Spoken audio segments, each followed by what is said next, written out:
quando que você veio para São Paulo? Eu vim para São Paulo no ano de 2004. Eu tinha 22 anos quando eu cheguei em São Paulo. E eu cheguei em São Paulo já fugindo de uma dessas cavernas.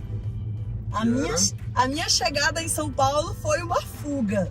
Eu estava saindo de um relacionamento que já durava 5 anos e que, por sua vez, era um relacionamento abusivo. Mas que eu demorei muitos anos para descobrir.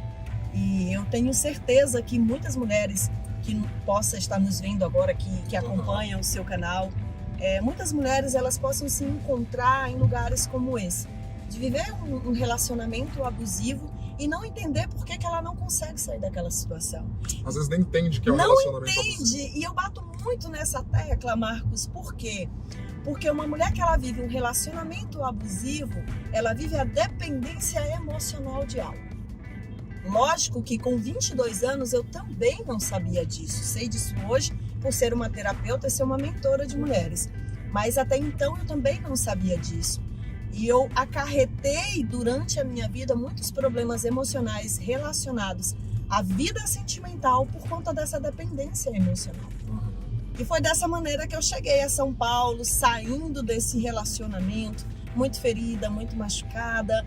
E no dia 7 de março de 2004, eu chego em São Paulo para começar uma nova fase da minha vida, uma fase como ambulante. E você fugiu, antes de a gente entrar nessa questão de ambulante, de que a gente vai entrar na CEAGESP, você vai contar essa história linda também. Você fugiu, simplesmente abandonou, não falou nada para ninguém, pegou as coisas e veio. Como foi os detalhes dessa história? No quesito dinheiro, para você conseguir vir. É bem importante você falar sobre isso, Marcos, porque eu costumo dizer que isso foi uma fuga, porque quando eu saí do meu relacionamento, lá no ano de 2003, meados de 2003, eu tinha 21 anos, ia fazer 22 anos, eu comecei a vivenciar aquela situação. Eu já não estava mais com a pessoa, mas a pessoa começou a entrar naquele ciclo ameaçador. Se eu ver você com alguém, não vai dar certo. Se eu encontrar você com outra pessoa, não vai dar certo. E eu louvo a Deus que naquela época eu já tive essa maturidade, ainda que eu não tivesse. Por já conhecer aquela pessoa, o quanto ele era agressivo, o quanto ele era violento, pois eu já vivia dentro de um relacionamento em um nível abusivo no âmbito físico e emocional. E aí eu comecei a ficar com medo daquelas ameaças. Eu comecei a pensar... Ele ameaça e eu acredito que ele faz. É o que muita mulher não consegue fazer. Ela vive dentro de relacionamentos onde ela vive sofrendo ameaça, onde ela é coagida e ainda assim ela não consegue sair daquela situação. Agora você acha que a pessoa não sai, às vezes é amor ou é 100% medo?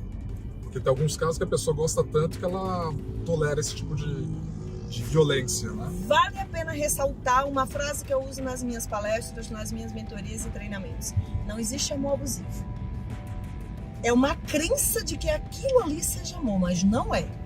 É uma doença, é uma dependência, é um estado emocional que faz com que a pessoa crie uma mentalidade de amor, só que não é amor.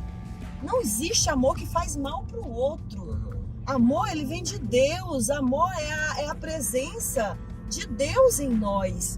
Então, não dá para justificar uma pessoa que te faz mal, que te agride, que te humilha, né? Que faz com que você viva uma situação de aprisionamento emocional. Não podemos chamar isso de amor. Mas quando a pessoa vive essa doença, esse estágio emocional doentio, ela acredita que sente. E ela dá nome a isso de amor. Mas deixo isso bem claro. Até para justificar não o porquê amor. Passa por tudo isso. O porquê passa por tudo isso. E eu entendi ali naquela época que aquelas ameaças elas poderiam se tornar reais. E nesse tempo eu tive uma pessoa muito especial na minha vida, uma amiga de infância que se chama Suzana, que ela foi aí a minha amiga mais chegada que irmã.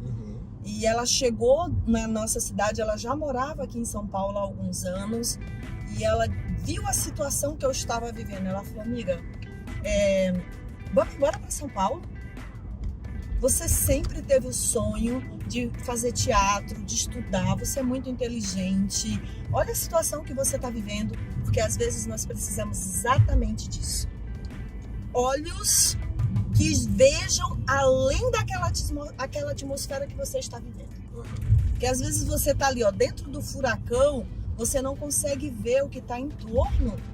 E aí nesse momento chega alguém lá de espaço fora. para conseguir enxergar o planeta que você vive. Exatamente, chega alguém lá de fora que olha e fala assim: você ainda não se deu conta do que você está vivendo, mas você está vivendo uma situação que você precisa mudar isso para que você possa chegar em outros lugares.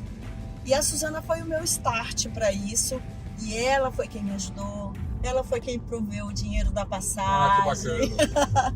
Ela foi a mão realmente assim que me pegou naquele momento, que me acolheu, me trouxe para casa dela, me hospedou na casa dela, e eu cheguei dentro dessa realidade, na cidade de São Paulo mesmo, conduzida pelas mãos de outra pessoa que naquele momento me acolheu de fato como uma amiga, com um coração que só queria doar sem nada em troca.